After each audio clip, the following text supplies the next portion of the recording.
And it's such a pleasure to be here tonight and partner with Business and the Environment Initiative at Harvard Business School with Courtney Fairbrother. So thank you so much for, if you're not a Harvard Business School student, for making the trek across over here. And thank you HBS students for coming as well.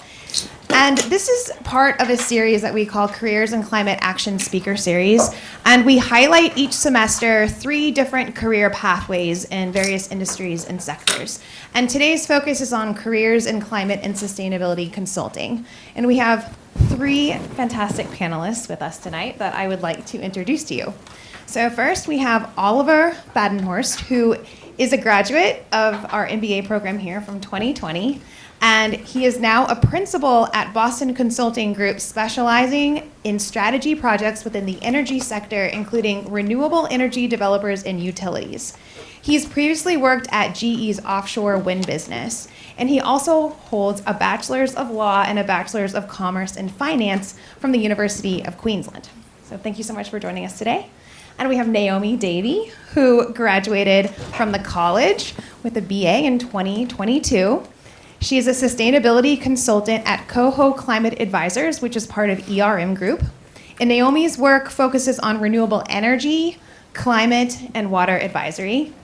And she majored while she was here at Harvard College in social studies. And she wrote her thesis on environmental impacts of gentrification. So thank you, Naomi, for coming from DC tonight. And then we have with us Matteo Gasparini, who wears many hats. One of the hats he wears is he's a climate fellow here at Harvard Business Institute for Business and Global Society, otherwise known as BIGS. And he's an associate fellow also at the University of Oxford. In terms of his role as a consultant, he's an external advisor at McKinsey, and he has previously been a full-time consultant at McKinsey in London and at the World Bank. And his research as a fellow delves into the financial economics of sustainability and climate change. And he also received his PhD from the University of Oxford, and both his undergraduate and graduate education were in economics and finance. So thank you so much for joining. And last but not least, we have our moderator, Courtney Fairbrother, who is the Associate Director at the Business and Environment Initiative at HBS. And she manages student and alumni engagement and creates networks and opportunities that encourage these groups to address climate change. And prior to her time here at BEI, she worked at Harvard's Office for Sustainability as the Sustainability Manager at HBS, and also held roles in both the private and public sector on renewable energy policy implementation and development for agencies such as the Massachusetts Water Resource Authority and Rocky Mountain Institute. So please join me in a round of applause for our speakers and our moderator, and I'll turn over to Courtney. Cool. Awesome. Thanks, Leslie. I'm Courtney. We're so excited to have all of you guys here today and to hear from our esteemed guests. I'm going to start off with an easy one. Can you guys all share about your career and educational journey? In particular, what inspired you to pursue a career focused on climate action? Oliver, I'll start with you. Sure. It's a pleasure to be back. It's nice to see everyone. Thanks for coming out tonight. My career is what I describe as a random walk. So the climate and sustainability entry or aspect was actually later in my career. I started as a consultant. I was an associate with BCG in the Sydney office in 2013, very much a generalist, did a little bit of everything, and then left BCG. So I'm a boomerang. So I left BCG in 2016, not having found a topic or a passion that grabbed me. I was really curious about what it was like to be a CEO, so I lucked my way into a kind of chief of staff role with a CEO at a company that sells kitchen appliances. So I can tell you a lot about coffee machines and blenders and all that good stuff. Did that for a couple of years, and then came and did an MBA, right? So I came and did an MBA, in part wanting to figure out what would I dedicate my life to. There were a number of potential causes or industries, and climate and sustainability was obviously one of them. And when I was here at HBS, I again had a random chance event where Larry Culp, the now CEO of GE, was my lead professor in 2018 before he became the CEO of GE. So I went and hit him up for a job, got an internship, joined GE Renewables, sold offshore wind turbines, and discovered that energy is actually fascinating. But offshore wind isn't necessarily the most economically viable strategy in energy, so left and went back to BCG. And so I had found the topic I loved, went back to BCG as a consultant. That's what I do now. Like the introduction said, I primarily work with renewable energy developers doing strategy, transformation, all that good stuff. And that's my career now. Cool. Well, hi everyone. I'm really excited to be speaking with all of you. I'm happy to be back in Boston. Like my introduction said, I graduated from Harvard College in 2022. So my story's pretty short. But I landed in climate really because I care about people and I care about inequality. And it seems like it's not a super direct path there, but I quickly discovered through some of the internships that I worked that climate is really about people. I like to think, and I heard somewhere, with climate change, the earth will be fine, we will not. So I do this because I really care about the people that will be impacted. I wrote my thesis about the impacts on the social impacts of the environment and in terms of gentrification and on minority communities. So that's really where my passion for this comes from, and I try to include that in the work that I do now. It's not always super present, but I care a lot about environmental justice, environmental law. So that's what drives me to do it. My career path really was, after high school, where I graduated from high school thinking I wanted to be an international lawyer. I realized that my true passion there was really about international cooperation around really big global problems. And I think the biggest problem for my generation, a lot of you, is going to be climate change. So I started taking more and more classes that focused on climate change and sustainability. Again, I thought I wanted to be a lawyer, so I was looking a lot at the policy side of everything. As you can imagine, I was a little bit discouraged by all of the bureaucracy and how slowly things changed in the policy space. And so I found the private sector, where things can move a little bit more quickly. And I think as a consultant, what really drew me to it is that with the types of clients that I would be working with, they were coming to us to do something about climate change, which was really attractive compared to a career where you're sort of telling somebody to do something about it. So with the clients that I work with, it's really exciting to see passion about this, to see large corporations who can do something about climate working to do that. So that's where I've ended up in my career. I'm at Coho Climate Advisors. And yeah, that's my career path. Thank you. Well, let me start up front by saying that my career path is perhaps not very typical, but hopefully it will be interesting. I started off my career in London. I was an associate at McKinsey. I work on various projects, strategy, analytics, and risk projects, mostly for financial services firms. And these around 2020, 2019 became climate risk management. So firms, financial institutions started getting concerned about the possible risk that could arise from climate change, either because of climate change could bring extreme weather events or because of a transition to net zero carbon emissions and polluting firms, right? So I started working on some projects trying to understand what is the impact of climate change on investments with various financial institutions in Europe. And then at a certain point I realized that these kind of assessments were very much at the beginning of our journey, and we didn't know much about that. So I decided to start my PhD at the University of Oxford, where for 50% of my time I basically did research around climate, at the intersection between climate and financial services firms. And for the other 50% of my time, I continued working with McKinsey in an external role as external advisor, helping clients, trying to make sense of that.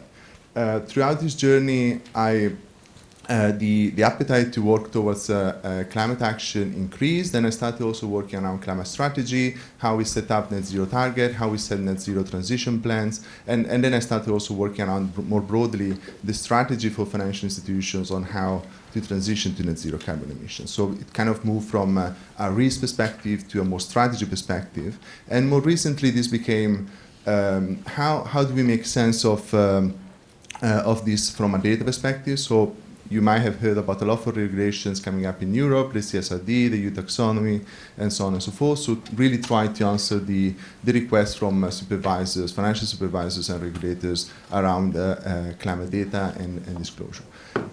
So at the end of last summer, I graduated from my PhD. I didn't stop doing research. I joined here HBS, I joined BIGS, and I continue doing research in this field, in this area. At the moment, I do pretty much a bit more of research, but as of May of this year, I'll go back full-time to McKinsey, continue my career, my journey in this direction. Cool. So you got into this a little bit already, Matteo, but Naomi, why don't we start with you? Can you talk to me about your current role in the organizations and what do your day-to-day responsibilities look like, your challenges, and where do you see opportunities for growth in this space? Yeah, absolutely. So at Coho Climate Advisors, we advise in sort of 3 different industries, you could call them. We call them different work streams, essentially. So one is renewable energy, one is climate solutions, and one is water. I work a lot in the renewable energy and climate solution space. So renewable energy, you're thinking wind, solar, hydro, that kind of work. With the climate solutions, it's a little bit broader. So we're working on greenhouse gas accounting for our clients. We're working on creating net zero and decarbonization strategies. We're working on helping them be compliant with regulations and the reporting aspect of things. So backing up a little bit, my company first started focusing solely on renewable energy, and this was helping companies that said, hey, we've committed publicly to going 100% solar by 2030. We actually have no idea how we're going to do that. We can't put solar panels on our roof. What do we do?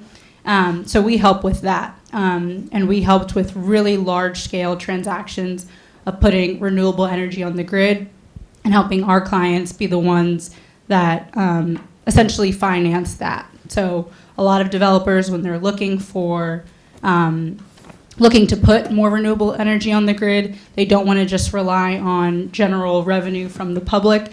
They want a corporate off-taker to say, hey, we're going to commit to actually taking that renewable energy for 15, 20 years.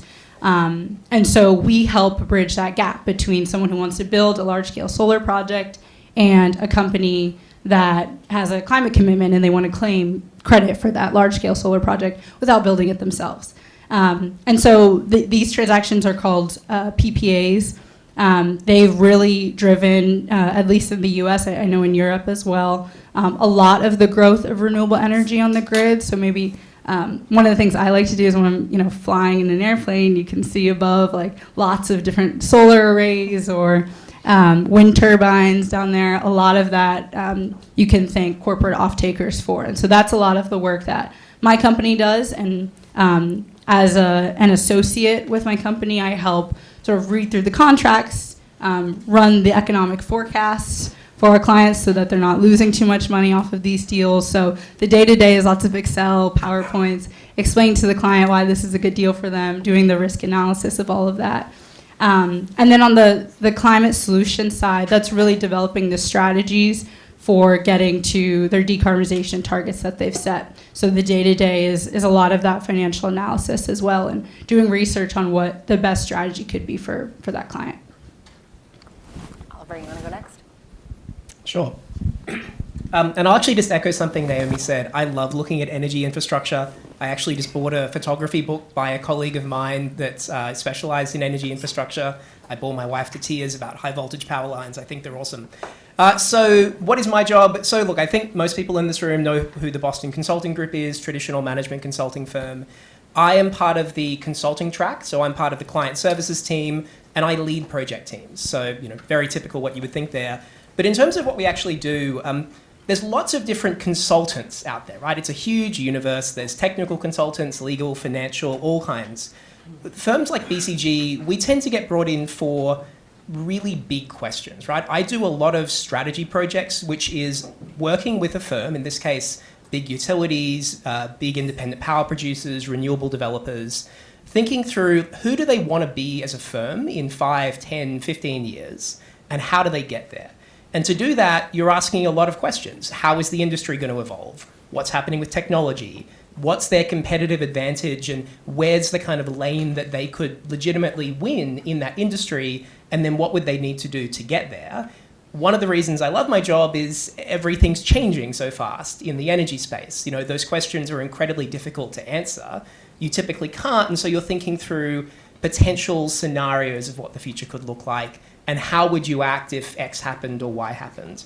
And then, you know, once you've taken the client organization through that journey, and, you know, a lot about consulting, you are both an analyst or kind of generating insight, and then you're also a catalyst for change. And so a lot of it is about taking the organizations through the process such that they believe in the outcome themselves and they're willing to actually go and do it.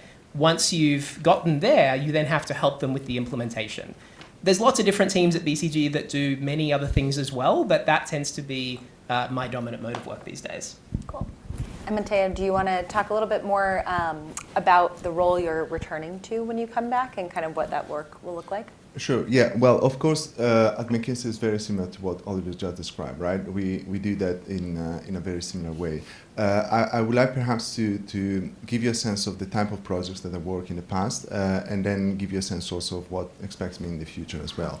As I mentioned at the beginning, for financial institutions, our first priority is really trying to understand what are the climate risks. So how my portfolio is performing if a climate scenario unfolds, or if another climate scenario unfolds, right? It's really trying to understand how your business, how your portfolio will perform depending on various climate scenarios. And this is the first kind of climate risk perspective, the first set of work that one can think about. The second one is about the strategy. So I have a portfolio, I have a set of investments. I want my investments to get to net zero by 2050 because of different reasons, among which because I have committed to get to net zero. So how can I do that in the most effective way, in the most cost-effective way, or how do I strategize? How do I get a strategy for net zero, or more broadly, how do I get a transition plan? So this is a second stream of work, and perhaps a third stream of work is a bit more about responding to regulatory requirements, and this especially in Europe. You might have heard about a lot of regulations coming up. There's a lot of changes ongoing around the CSRD, the Corporate Sustainability Reporting Directive, the EU Taxonomy, and so on and so forth. So this has been pretty much the three areas where I've worked on in the past. And going forward, I think there will probably be still activities in this direction, but the market has become a bit more flexible. So it's really trying to understand how you can add value in all of these pieces, and also try to combine this into the day-to-day operations of the business as well. So it's really I think we have done the basics. Now it's really trying to use these basics to inform the businesses and to do the next step. So this is perhaps what awaits me ahead. Cool. And can you guys talk to me a little bit about where, and Naomi, I don't know if this question is as relevant for you because your whole organization is focused on climate-related issues and environmental-related issues, but with McKinsey and BCG, where does climate sit within your organization? What groups are working on that? How do students navigate themselves into those types of roles too? So the short answer is everywhere, but let me provide some details. So at BCG, and I believe it's similar at McKinsey, but Matteo can tell you more, we are structured into industry practices and functional practices. And so industry practices are exactly what you would think. It's, you know, fashion, like retail, travel and tourism, in my case, energy. And then functional practices, climate and sustainability is a dedicated functional practice itself. And when project teams go and work for clients, they bring both an industry lens and a functional lens. I myself am industry aligned, so I work exclusively on energy topics. It just so happens that every single energy project right now is a climate and sustainability project as well. But at the same time, we will partner with experts in our climate and sustainability functional practice who bring much deeper expertise on topics like carbon accounting or net zero budgeting and all of those types of things when relevant on our projects. That's the client services side of the house. BCG also has a huge agenda internally in our own climate commitments. We've made massive changes in how we do what we do. I get a carbon budget every single week, and it's always really interesting to go through. That is handled by a separate team inside BCG. Cool. Maybe of course, McKinsey is very similar to what Oliver just described. Perhaps to add a third layer to this, there are also some climate solutions You might have heard about Vivid Economics, Planetrix, Finalta. There are solutions specifically with some products that are deployed at the clients with the help of traditional consultants. So this is perhaps a third layer, but indeed what Oliver just described is pretty much the same at McKinsey. Can you guys talk to me about, and maybe Naomi, we'll start with you because we skipped you on the last question. What skills have been kind of most critical in your role? Yeah, I think because of the fast pace and quickly changing nature of the world of energy, climate, the regulatory space around it, it's really adaptability. So when I first came into my job, obviously I came straight out of undergrad, and I was given some tasks where I was like, did you know I just came out of undergrad? Like, I don't know if I'm qualified for that. And they're like, I mean, there's no one at this company who knows about this. This is a brand new topic. I'll give you an example. The Science-Based Target Initiative is something that a lot of corporations sign up to set a science-based target for reducing their emissions. They are undergoing changes in their rules and regulations. And so one of my tasks was follow those changes, figure out what's changing. And I very quickly became one of the experts on this. And so I think one of the skills that we look for when hiring, one of the skills that I think has made me successful in my job is just being open to new topics, learning about new things, treating it sort of like a research project in some ways because, this world is just crazy right now. There's a lot changing. Even people who have been in the job, for 20 years working with me, or they say they're still learning about it. There's still new technologies, there's new regulations, there's new best practices. We're even learning new things about the climate as we work. So I'd say that's definitely one of the skills, is just be open to learning new things and lean into that research, lean into being a subject matter expert. And then another skill is communication. I think it's really important to do the research and have the facts, but ultimately I'm speaking to the client and I have to convey the message to them in a way that inspires them to act. And so, as silly as it might sound, like I take a lot of time figuring out what my PowerPoints say and how everything's crafted because they don't have a ton of time. This is part of many things that they're doing, and I have to get the message across. Like, this is why climate is important for your business. 5 quick points about that. Here's why. Here's the business case. So that communication can really make or break a project for one of my clients.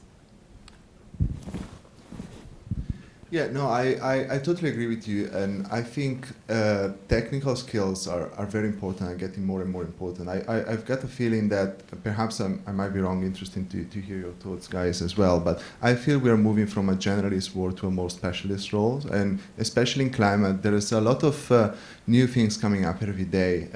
You mentioned the Science-Based Target Initiative. You could think about a similar thing from the Net Zero Banking Alliance. They have technical standards. You can think about the different standards from the Net Zero Insurance Alliance. On the regulatory space, you have the EU Taxonomy, which has a lot of data points. You can think about the Corporate Sustainability Reporting Directive, which has more than 1,200 data points. From in Europe, in particular, the European Central Bank has a set of requirements for banks for climate. So it's becoming very technical.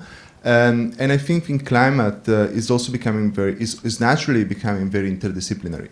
You don't have to have only financial skills or economic skills. You also need to understand climate scenarios. You also need to understand the basic climate science and understand how this translates into financial impact.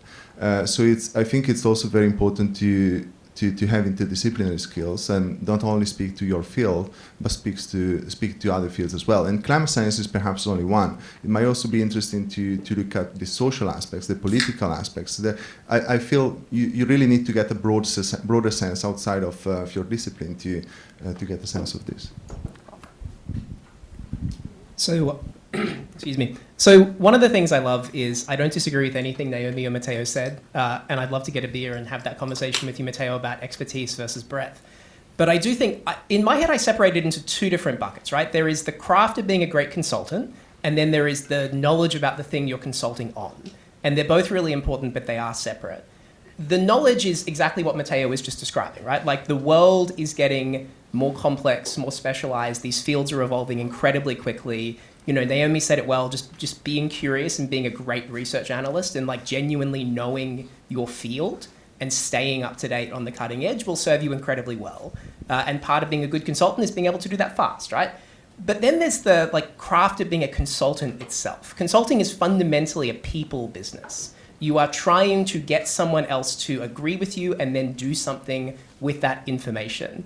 And the soft skills, the relationship building, the emotional intelligence, being able to sit in a room and like read why someone seems a little bit uncomfortable or a little bit resistant and then know what to do about it is incredibly important as soon as you start the job and only gets more important as you get more senior. And so, think about how you become good at both of those things, because if you're only good at one of them, you will likely either stall out in your career or find yourself in a particular niche, which can be wonderful. We have many technical experts at BCG who are incredibly knowledgeable, but if you really want to kind of master the craft, I would say you need to think about being balanced across both the soft and the technical aspects. That's super helpful. And as Leslie mentioned at the beginning of this, students here today are from all of the different schools. They're not necessarily, I'm used to just HBS students. So can you guys talk a little bit about the types of opportunities that exist for students who are interested in working at your organization, both from an undergrad perspective, but also from a lot of these master's programs and some PhD programs as well? Sure, I've got the mic, I'll start. BCG has a massive recruiting pipeline. I think right now we're going through the summers process. Anyone that's looking to get involved, particularly on the traditional consulting track, I would very much encourage you to look at the summer internship programs, then ultimately the graduate offers that come on the other side of that. That is available both at the undergraduate level, which we hire as associates, and then at the MBA or kind of postgraduate level, we hire as consultants.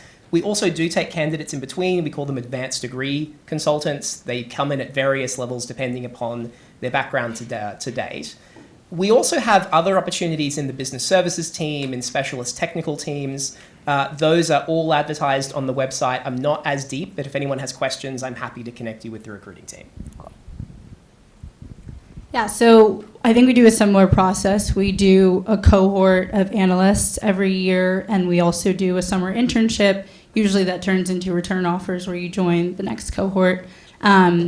So I think the summer analyst position just closed, but every winter we will open up the analyst position a little bit earlier and then the summer analyst position. But of course we do recruit in between. So if anyone's interested in working at Coho, I highly encourage reaching out to me. There's also the broader organization of ERM that Coho is a part of. So ERM is more, I think it's about 7,000 people globally. Coho's very small in comparison. But ERM does similar work. They also do broader environmental work as well. And for their recruiting process, it's a little more ad hoc depending on the department. But again, yeah, I highly encourage if anybody's interested to reach out to me.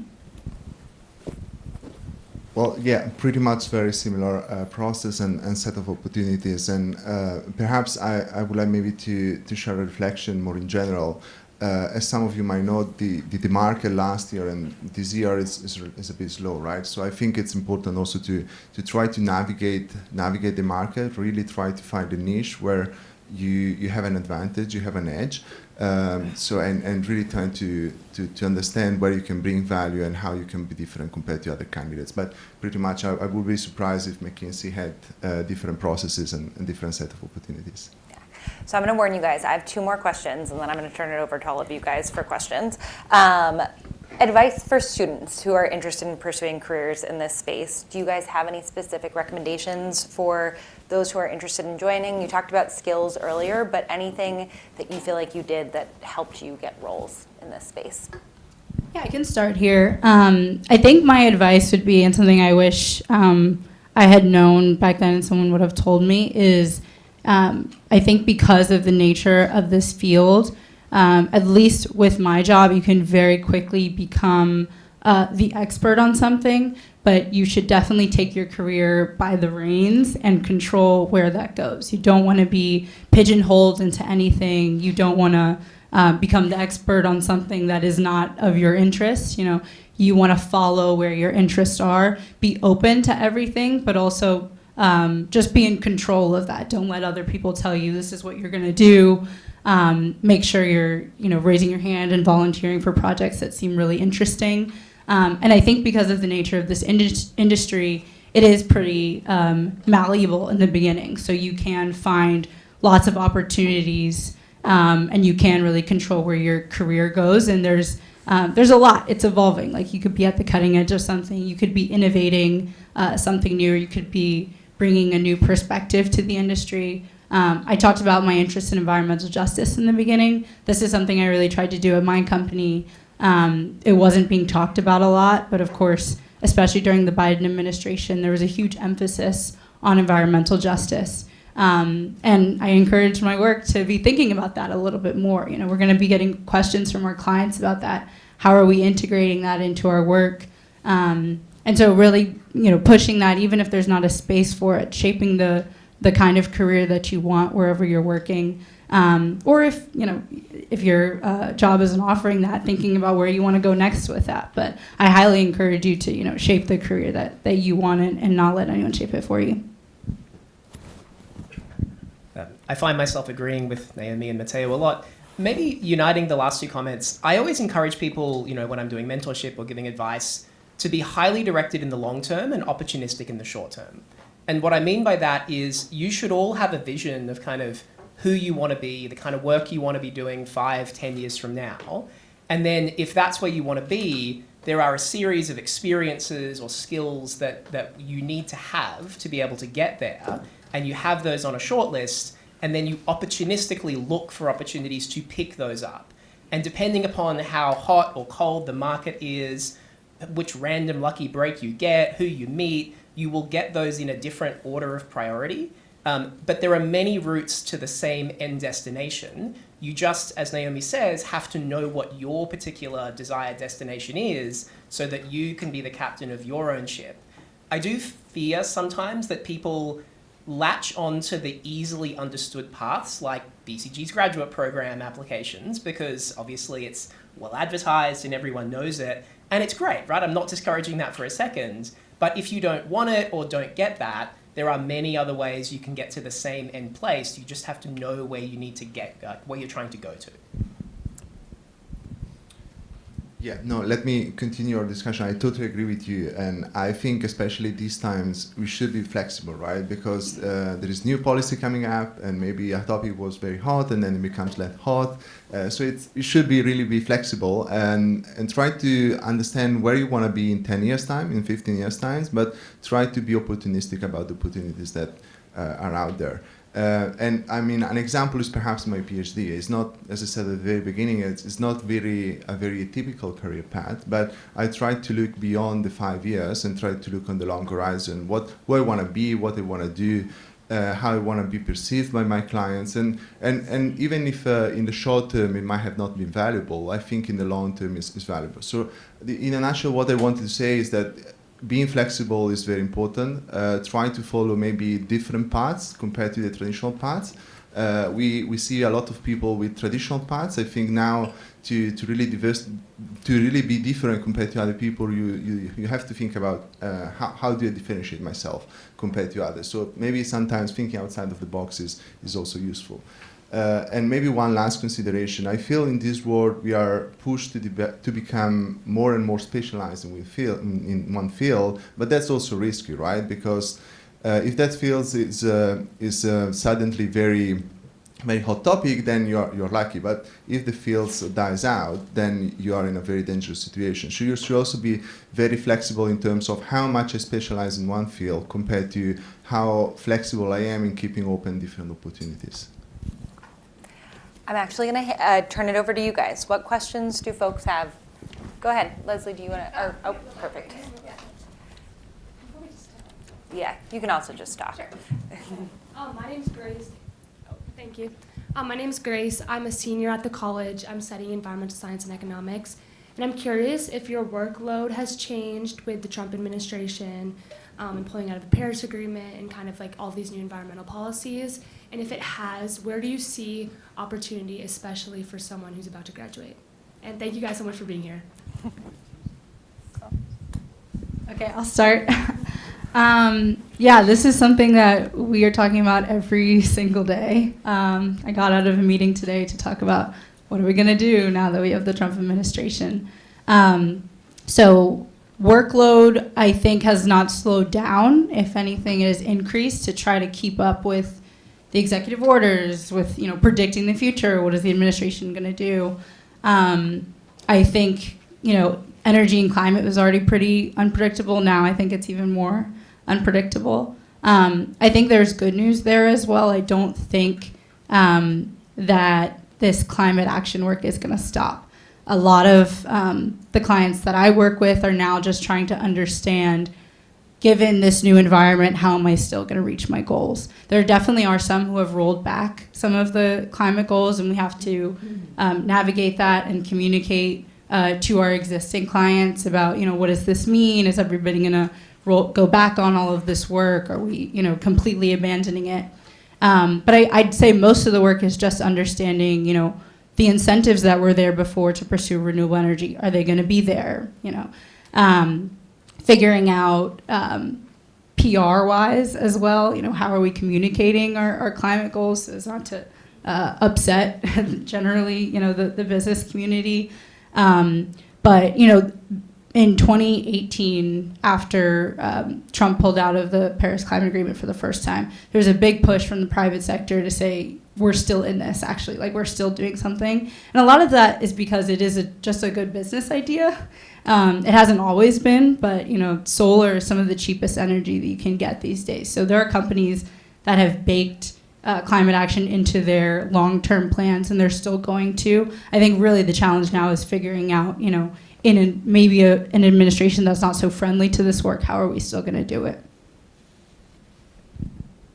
Yeah, no, maybe two comments on my side. First, I want to put you in a broader perspective. There has been an explosion of work after COVID-19, right? So the work was just so much, and it's normal. I feel it's normal that the work slows down, and we have seen this slowdown generally in consulting and in the climate space in general globally. I think this is data out there. It's not specific of some firms. So in general, we have seen a lot of work in the previous years, and it's normal that there is a bit of reassessment and slowdown. And I guess this will pick up again going forward. The second perspective is perhaps from the financial services firms and from the European perspective. Europe was very ambitious in terms of climate. Now they are trying to dial it back a bit. Financial services firms were a bit ahead of the curve compared to other industries, so now they are a bit more cautious. So in general, in this region and in this sector, I feel now it's a bit slower compared to usual, but it's also because there was an explosion of work before. Maybe the last thing I'd add, so there's obviously been a huge amount of change with the executive orders that have come out, much of which was kind of anticipated, though the exact specifics maybe not. I would encourage you all not to get too caught up in the short-term news cycle or what's happening this moment, and think more about like long-term structural trends. In my world of energy, my clients make capital investment decisions on a 10, 20, 50-year time horizon. And so while they certainly are, they are aware of what's going on, and it does sometimes change their decision. And in some spaces, like offshore wind as an example, you can have more exposure from a federal regulatory perspective than other industries or other technologies. Don't worry too much about what's happening moment to moment. Ask yourself, am I at least going into a space where there are structural tailwinds that will support the type of work I want to do? And if that's the case, then maybe the exact amount of change or investment that happens could be different to what you expect, but you're still going in the right direction. Who else? Oh, sorry, go ahead. Hi, I'm Joya from the Harvard Kennedy School. I'm just interested to know how AI is playing into all this renewable energy and what is happening at the level of, advisors and consulting firms. Thank you. Sure. It is a fascinating and very live topic. So again, maybe to separate it into two halves, there's AI that changes how we do the work of being a consultant, and then there is AI applied in our industry use cases themselves.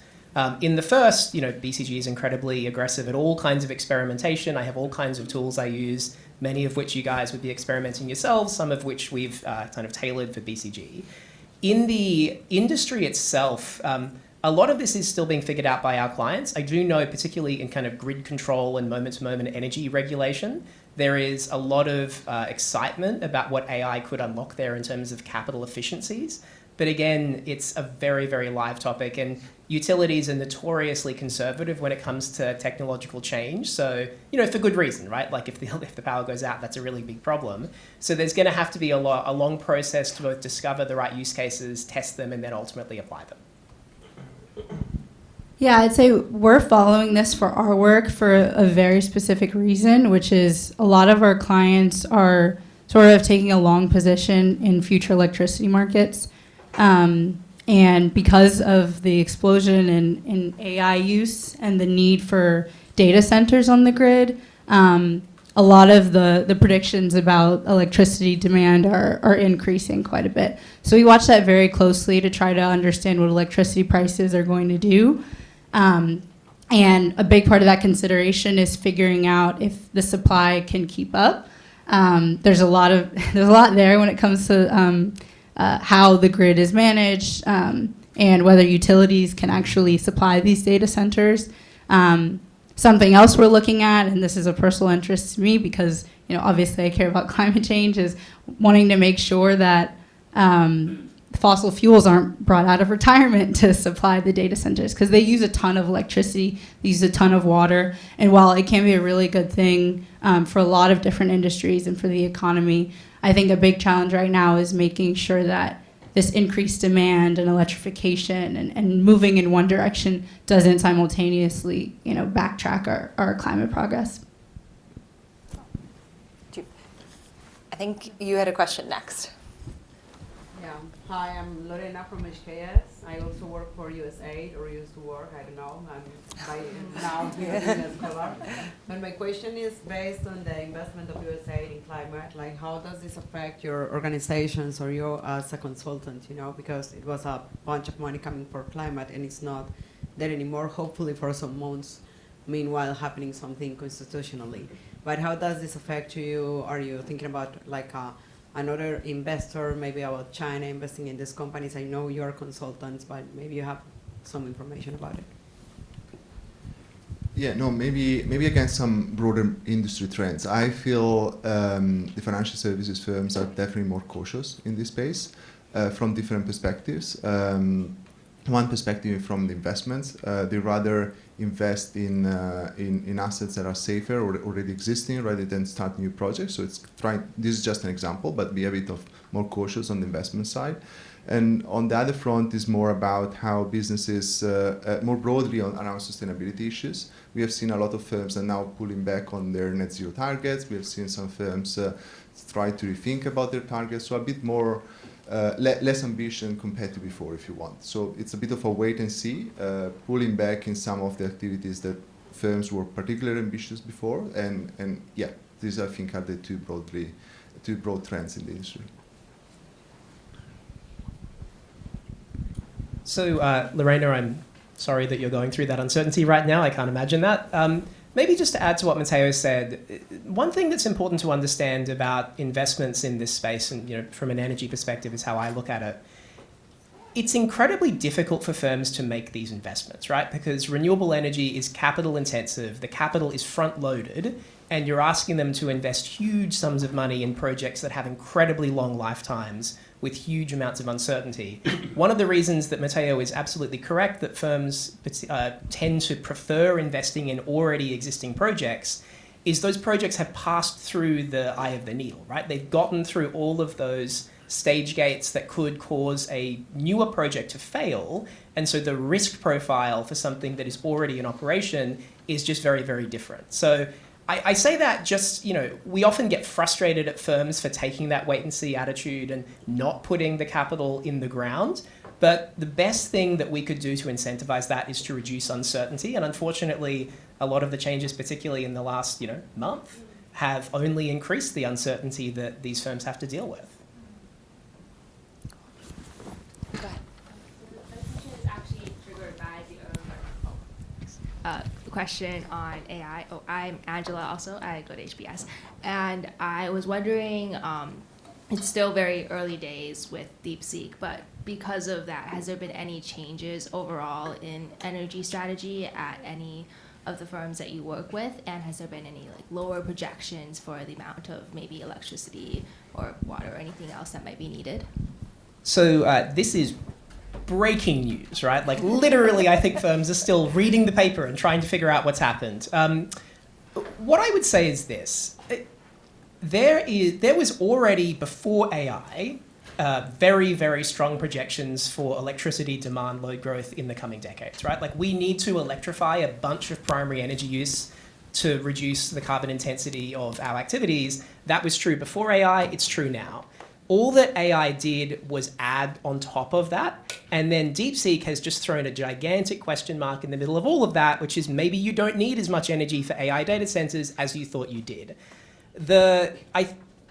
This is my personal opinion, right? Everyone's still absorbing this. I think it just adds another uncertainty onto an already uncertain space where it's going to make firms more reluctant to do those investments outside of particular pockets where they are guaranteed that the load growth is going to be there. So if I'm Dominion Energy and I'm looking at the Northern Virginia cluster, I know there is going to be data centers there for my electricity demand for the next 10 or 20 years, regardless of anything else that happens. That's not going to be as true everywhere. Yeah, I don't have a ton to add to that. It is breaking news. It's something we're going to be looking at very closely. I think we get these questions from our clients, and maybe this is just an opportunity to live show what consulting is like. We'll get these questions in a client meeting and be like, well, we have to monitor that. And a lot of the responsibility falls on us to be, right up to date and to understand what the implications could be, even if the news hasn't broken yet. So yeah, we're tracking Virginia very closely. We're tracking Texas. I will say a lot of the contracts that my clients are signing are in these regions where there will be a lot of data center demand. So really understanding what that's going to do to electricity prices. It's an art. It's not a science. We're creating these models. We're forecasting electricity prices. And yeah, you can see it's a very live and very active industry.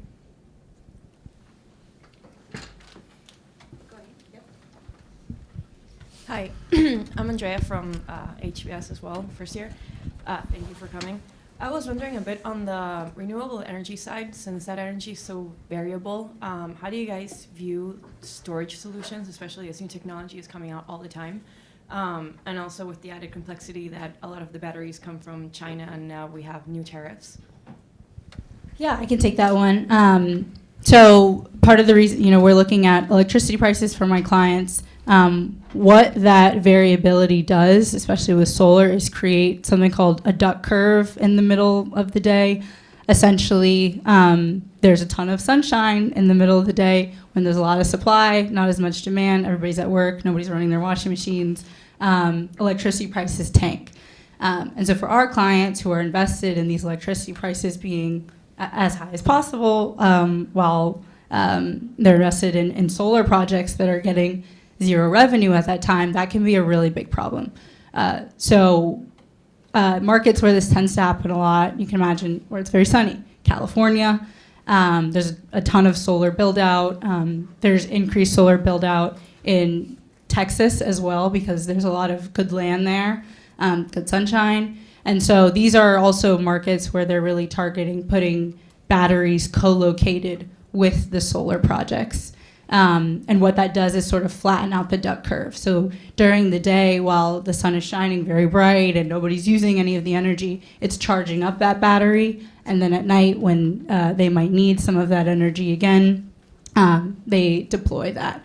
So that's sort of how it plays into the work that we do. And I think to answer your question about China, again, that's something that we're looking at very closely. I think the U.S. is really trying to onshore a lot of that manufacturing of battery power, but it'll really be crucial, I think, to the future of renewable energy and decarbonization of the grid, especially if we don't build out our power lines as well as we need to that can distribute that energy where it's needed. So we're going to need a lot of battery storage. Yeah, maybe to add on that, I think what is interesting from the investment perspective and financial institutions perspective is that as we are deploying more and more renewable energy becomes less and less profitable because of the duck curve, right? So to take a step back and look at the historical perspective, renewable energy was not, solar in particular, was not profitable without feed-in tariffs or subsidies or incentives until pretty much a couple of years ago or last year, when it became cost effective if you do not include storage, of course. Now, most of governments now remove these feed-in tariffs and these subsidies because they say, okay, you're breaking even, you're projected to decrease your costs, so you can go ahead by yourself. But what I think is interesting is how and whether this will happen without the development of storage. Because, as I said before, the more we deploy renewable energy, the less it becomes profitable. So to me, the key question will be around how we project the cost of solar plus storage to be in 5-10 years from now. And there are various studies which suggest that solar will continue to decline. We have seen a strong decline in batteries, but whether solar plus batteries will be cost effective compared to fossil fuels, I think this is still a question mark, and I think that will pretty much depend pretty much define whether we will continue in this direction of deploying renewable energy or not. So maybe a couple of small things to add to that. Batteries are magic, right? Like, batteries are the Swiss Army knife of the grid. They can do amazing things already, and they're only getting smarter. And, I spent a good portion of last year doing strategy work for one of the big battery firms. And what's amazing about batteries is when you layer software on top of them, you can do new things you didn't anticipate being able to do previously. In addition, the technology is getting better, right? But it won't continue to get better at the same rate forever. And we are very quickly running into, questions about what we choose to prioritize, particularly with the Chinese connection, like you were mentioning. All the conversation around like onshoring battery manufacturing is either a pipe dream or very long term, right? Battery manufacturing is an incredibly difficult process. It's a process intense, like it requires a level of expertise that the Chinese developers have produced over decades. And so there is no way we're going to be able to get there quickly ourselves. And then the question becomes, do you prioritize your climate goals? Do you prioritize cheap energy? Like, how do you choose what you want? Because you can't have everything at the same time. But I guarantee you energy storage is part of the long-term solution. And so if you're interested in the space, it's a good place to go. Go ahead. I think you were next. Hi, thank you very much for all your contributions. I'm just really curious, one thing that keeps coming up is the sort of like little points from different parts of the world, and kind of from a global perspective. I'd be really interested to know what like good looks like in your respective work streams. Like, are there any like marquee countries or examples that you just like, if we can just do X the way X country does it, we'll be a lot further along?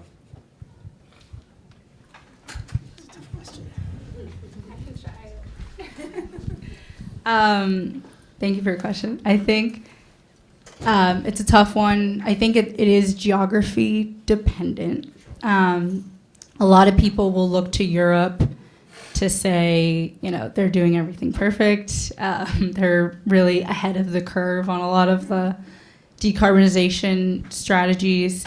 I'd say there are some differences there when it comes to not just the market, but the land as well. So there are certain countries, I think Norway is one, where there's a ton of hydro. France is like all nuclear. Like, this looks really good on paper. The United States is huge. We have a very different landscape there. And I mean, Spain is another market where there's a ton of solar build out, but they have this huge duck curve problem. So I don't know. I hesitate from saying like one country's doing it perfectly, one country's policies are perfect. Even in China, where there's a lot of electric vehicle build out, they're having a lot of labor and human rights issues in doing that. So I don't know if I can point to a certain country that's doing it perfectly, but I do know in terms of like pure decarbonization, I think we frequently point to Europe as being really great. But I don't know. You might correct me on that. I tend to agree with you, but I will qualify a bit the answer. I think Europe realized that they were very ambitious, and they were rightly so, but the energy transition should happen together with energy security as well as economic development. And if these two don't happen, the decarbonization will not happen. And I hope that these two will not impact ambition. So I hope Europe will remain as ambitious as before, but it will realize that without these other two pieces, we cannot decarbonize. Maybe just 2 points to add to that. There is a trilemma at the heart of energy. Energy can be reliable, it can be clean, or it can be affordable, but you can only pick two of those at the same time, right? So if you're asking yourself, like, what is good? I would say there are some places that are having that dialogue more openly and some that aren't. As an example, like Texas has the community renewable energy zones. I always like them. The CREZ are amazing because they made it really easy to build renewables, and lo and behold, they built a lot of renewables. They have a trade-off problem in reliability. Like, we all know what happens in the Texas energy grid in ERCOT. So there is no perfect solution here, right? It's about choosing what is important to that particular polity, and then how is the best way of achieving that particular outcome. The one other thing I just add, like, we talk a lot about energy transition. We have never had an energy transition in the past. We have had energy additions. We consume more wood for primary energy today than we ever have historically, but we are not a wood-based energy system, obviously. What has to happen for climate change to actually be abated is something that we've never done before. We need to transition our energy sources at a pace and a depth that's never been achieved. And that is not going to come without pain. It's not going to come without cost. I think sometimes we need to be honest about that because it's the only way it's going to happen. Hi, thanks for the wonderful conversation. My name is Sean. I'm a junior in the college. So clearly there's a lot of great action happening for consultants in the sustainability space. But I also imagine there must be scenarios where, you know, a business comes along and they might be intending to do something that goes against your best judgment, or maybe something that goes even against your values. Maybe a business is, you know, trying to get, you know, retract from some of their sustainability commitments or things like that. So I'm curious how you navigate those situations, both professionally and personally. So I would say BCG gives an awful lot of latitude to both individual consultants and kind of managing directors and partners not to work on anything that they feel violates their personal values. It's rare that it ever actually comes to that, though. I mean, that's obviously a very extreme example. But in the instance that that does occur, I mean, you as a consultant have the right to say, I don't want to work on this case team. And partners have and will continue to drop clients when they do something like that. That's kind of the nuclear option, I would say. Like, you very much want to counsel your client not to be doing that. And it's very rare that clients are ever trying to be, you know, that mendacious, I would say. Yeah, I'd agree. And one thing I mentioned in the beginning was why I was really attracted to coming to work at Coho in particular is because the clients are coming to us. You know, they say, hey, we see you're doing great work on sustainability. We want that. We want your advice. We respect that you've been in this industry for a long time. How can we get to our definition of the gold standard? And so there will be instances where maybe we don't agree completely, or maybe they're not as ambitious as we would have wanted them to be. But I'd say generally, if a client is coming to us, it's because they want to do something about sustainability. Now, where it becomes our job, and something I think anybody in consulting is going to have to understand, is that our job is to make the business case. Very few of my clients will do something if it doesn't make dollars and cents. Which I think is okay. I think that's how the climate transition is going to happen. And I really take it very seriously as my job to make the business case for them, make them understand what's the cost of not doing something. You know, it's much more expensive to react to climate change than to prevent it or do some decarbonization toward it. But we're constantly looking for incentives. We're constantly forecasting to make sure that they're protected from risk as well. So where those two aligns, it's very beautiful. But yeah, in general, I would say, you know, my company encourages us to step back from a project if we don't agree with it. But it's very rare that has to happen. Hi, I'm Charles from the business school. The wildfires that devastated LA quite recently, they're a pretty salient example of the physical risks of climate change manifesting. I wonder how your firms or your clients have responded to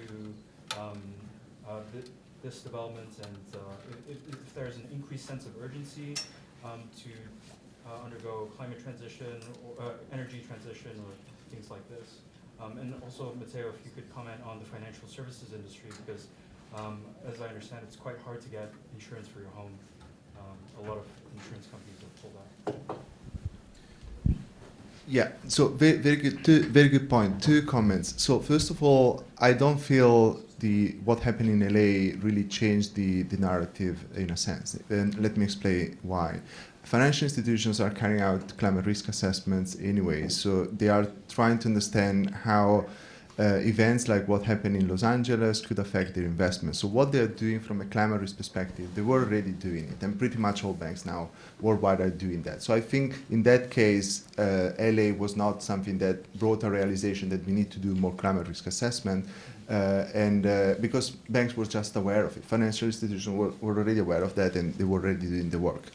And the second point that I wanted to make is about insurance. I think that's a big problem, because I don't know if you have seen recently, but there were a lot of articles on the Financial Times, New York Times, Wall Street Journal, talking about the insurance gap and the uninsurable market. And more these events happen, the more insurers pull out of the markets. And there are already a lot of, actually I was analyzing this data a couple of weeks ago, there are already a lot of areas in the United States that are literally uninsurable.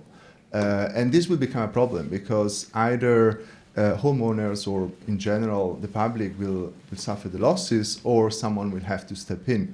And this is definitely something important, which I think we are not doing enough to solve. Yeah, maybe just to add to what Matteo was saying, there is a huge insurance problem. It's going to come out. I mean, there are state insurers of last resort that, as private insurers pull out of markets, homeowners or, whichever party wants insurance goes to the state insurer. Many of them are functionally underwater already. That becomes a taxpayer problem. And so there is a huge political element to all of these climate impacts that will, eventually have to be sorted out in the political arena when the bill comes due. The Los Angeles fires, I don't think they changed anything, like Matteo said, immediately, because people were already thinking about this. Like, if you think back to the wildfires in California 12, 24 months ago now, following that, PG&E came out and announced a massive capital plan to underground huge amounts of power wires across the state of California. That has a bill in the tens of billions of dollars, and that was before LA happened. That bill has to be paid by ratepayers. And so I think what I'm trying to say is that as these risks manifest and as the bill comes due, it transitions from a theoretical problem to a tangible political problem about who pays and how much do we actually try and accommodate it. Hi, my name is Patricia. Thank you all for coming and the candid conversation.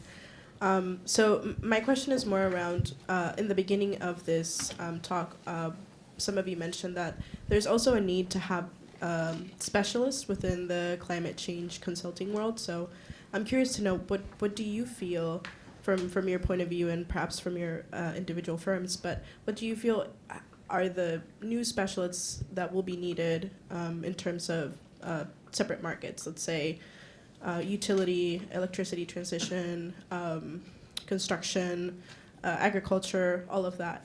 And also to caveat off of his question, I'm wondering, have you noticed an increase in clients that are from the insurance market, given the wildfires, what happened with the hurricane in North Carolina, people that want to know, so how do we ensure a world that's getting even more and more hit with climate disasters?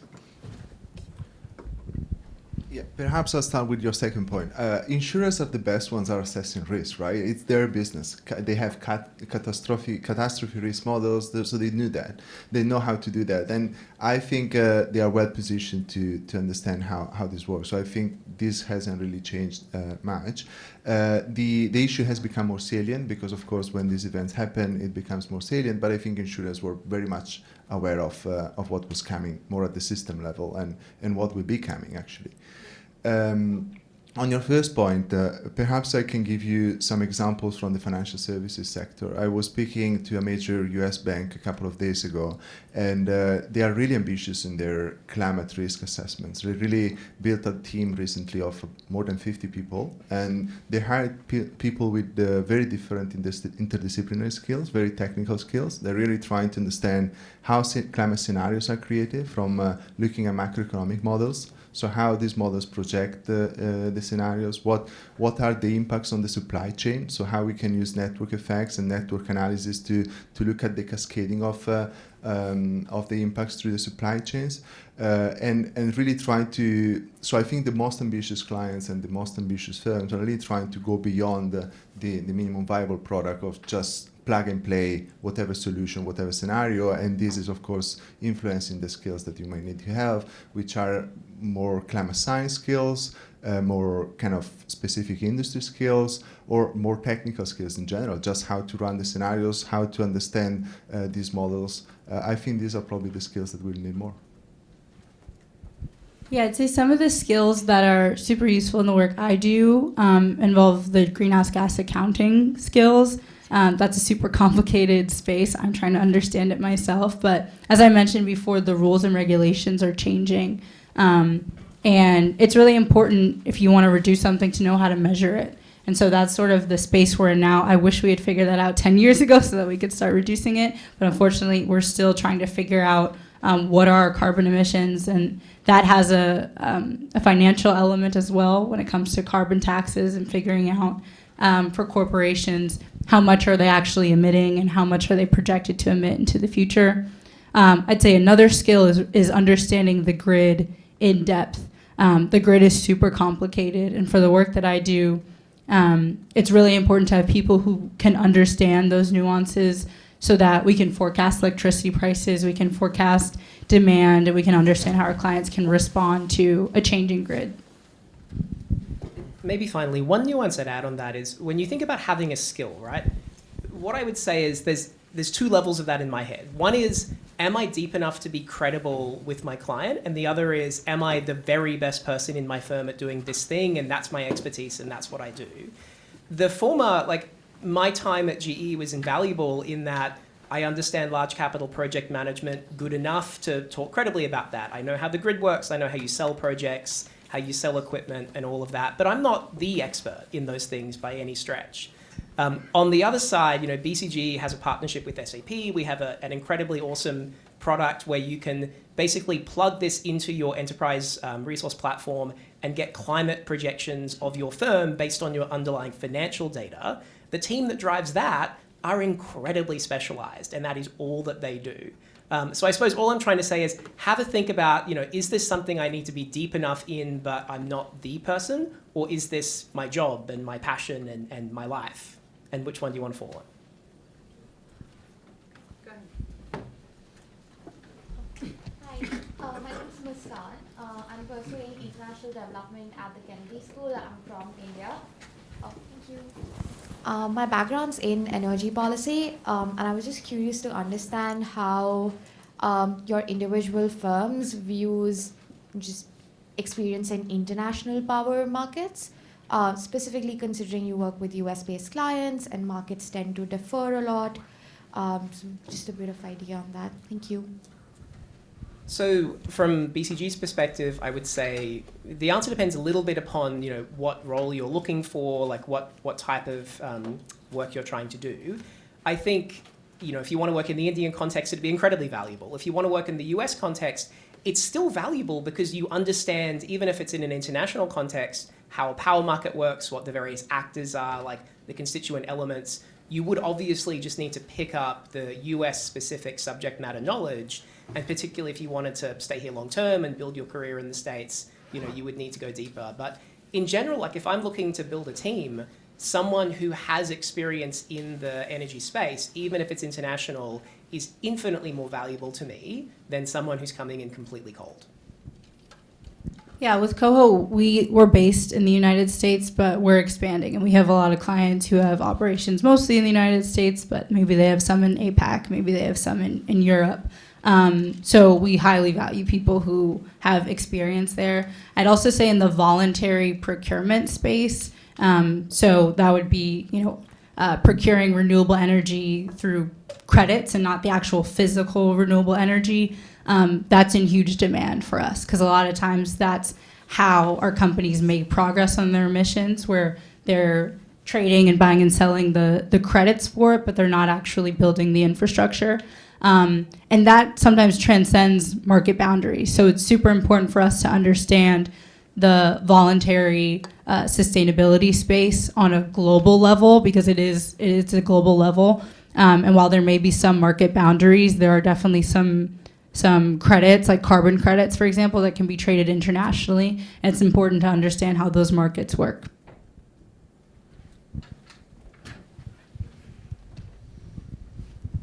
Thank you very much. I'm Chukwebuka, I'm a grad student from BC. So I'm just thinking about something slightly different from what you're saying. In your climate advisory and sustainability in general, do you have a department that focuses on evaluating what you're doing? Just reflecting, having assessment of what you're doing, the impact it's making?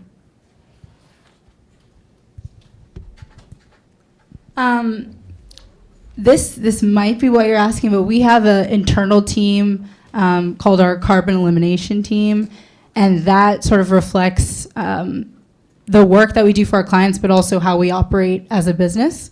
So whenever we have events, we're making sure that these are the most carbon-free events we could possibly have. We try to reduce how much we fly to go see our clients. We try to reduce the amount of times that we need to meet in person. There are obviously trade-offs there.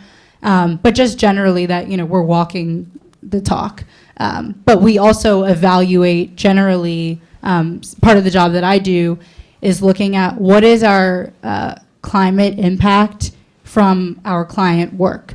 So how many clients have we helped and what is the potential emissions reduction from helping those clients? It's a difficult thing to quantify, especially if it's not putting physical renewable energy on the grid, which comes with a specific, emissions factor you can measure. But we do sort of take that meta approach of looking at, okay, what are we doing here, and what is our impact on the world through our client work? So I hope that kind of answers the question there. Yeah, no, I don't. I'm sure McKinsey has similar processes, and I've been a bit outside of the firm, working from the outside, so I don't want to comment too much on that. But I think I want to maybe a reflection on the Net Zero Consultants Alliance. I don't know if you heard talking about that, and there are even people talking about consulted emission, right? So for those of you familiar with Scope 1, Scope 2, and Scope 3 emissions, Scope 3 emissions are the indirect emission. For financial institutions, they are finance emissions, and there are people that are even talking about consulted emissions. So I think it's in this space we have a lot going on, and there are a lot of people who are really trying to do their best, and I'm sure consulting are trying to figure out how to do their best as well.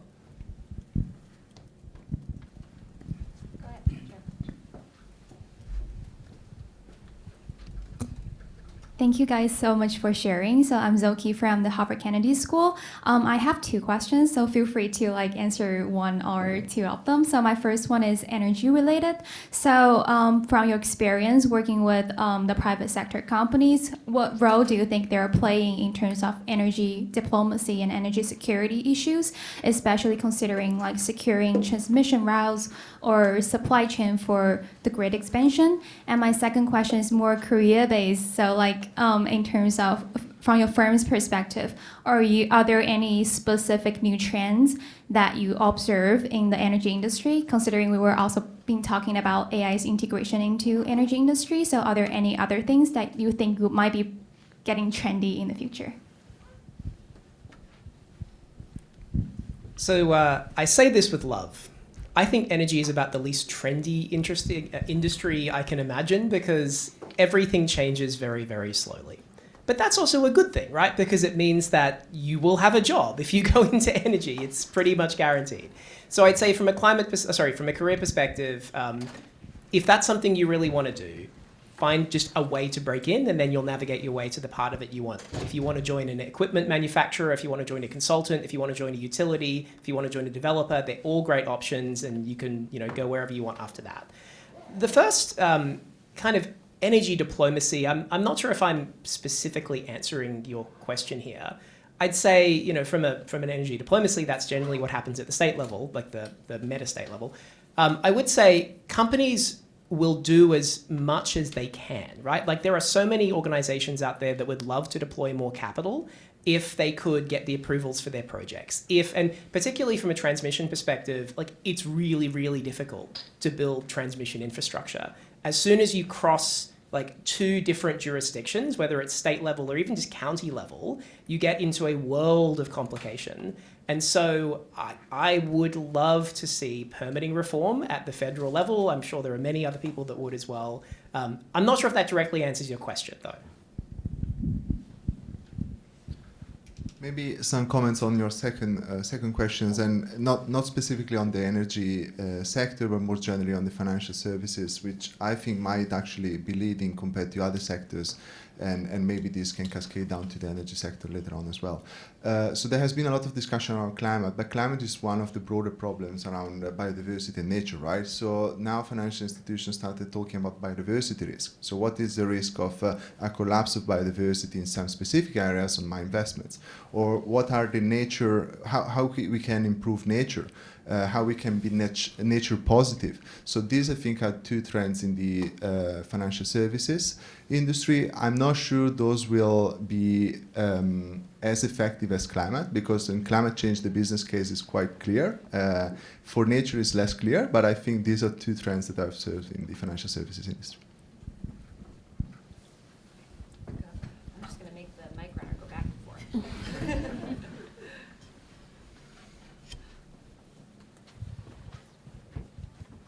Yeah, thank you for taking the time to be with us. So I got a question for people who come with wealth of experience, and I'll speak about myself. My name is Mohammed. I'm with the Kennedy School. People who come with engineering, for example, background in energy sector, and then transition into policy/business. How people like me can enter to the consultancy world. And my second question is on the hiring process of international students. I know it can be a little bit more challenging than US or green card holders. So if you have any advices on this, thank you. Sure, I could start. I think some of the most knowledgeable people that have worked at the consulting firm that I work at have actually come from the energy space. So they've worked with energy developers or have been involved in energy policy. So I think there's definitely a need for it. I think the beauty of consulting is you can really come from any sort of background, and your knowledge and your niche will be valued there, because truly our clients are asking us the most random questions. And it's really helpful to have people who have a diversity of experience. It's important to have subject matter experts, people who have been deep in the field, but also knowing that when you enter consulting, there will be a breadth of knowledge that you should be open to as well. So I'd say consulting is really nice in that your knowledge is very valuable, but you also get to acquire a lot more knowledge and have a diversity of topics that you work on, and you're really learning on the job. So that's part of the reason that I entered it. As for your second question, I know, so ERM, the global company that I work at, they have offices all over. Coho is right now just in the United States, but we're expanding. And so part of the benefit of that is working in different offices all over the globe. I don't know specifically what the policy is on hiring international students, but that's definitely one of the perks, is that you can transition to one office and then transfer internally to a different one and work all over. So Naomi's absolutely correct. I'll agree with everything she said. Maybe just one thing to add to it. Depending upon your, you should all be aware if you want to go into consulting, what background do you bring to it? So therefore, you will have a certain set of strengths and capabilities, but what are things that you might not have had as much experience with, and how do you fill that toolkit in? So, for example, if you come from a technical background as an engineer, then obviously that will be incredibly valuable in certain contexts, but you might not have had as much team management experience or client management. You may need to work on your interpersonal communication. I don't know if that's true or not, but just be aware of what are your strengths and what are those areas for development you have to fill in, and then think, how you're going to do that. I will say at BCG, I think last time I checked the data, engineering was actually the most common background that people came in with, but we have a mix of everything, right? Engineering was 20 or 25%. I can talk really loudly. I don't know if you guys talked about this. I was running from class, so I came a little late. Sorry for that. Also, hi, I'm Disha. I'm from the School of Public Health. I wanted to apply to work with the consultancies, and I know that the round deadline has already passed for a lot of the big top 5, top 4. When it comes to energy specific or climate specific jobs, are there specific pathways or programs that you guys can mention, or are there any sort of openings that we should look for outside of just the traditional recruiting that they do at HKS, at HBS? I'll go first. I've got the mic. So at BCG, there is the kind of traditional route into the consulting track. So like you mentioned, it's the summer hires that then turn into full-time offers on the other side. I think you're right that the applications have closed and we're going through interviews. There are a lot of other opportunities in specific teams, the business services team, the knowledge team. Those are much more ad hoc because they're not kind of huge structured programs. They're as roles emerge. And so those are listed on the recruiting website kind of as they're available. So if you want more information than that, come and chat to me afterwards. Happy to connect you with the team. Yeah, I'd say the same. So ERM is sustainability only focused.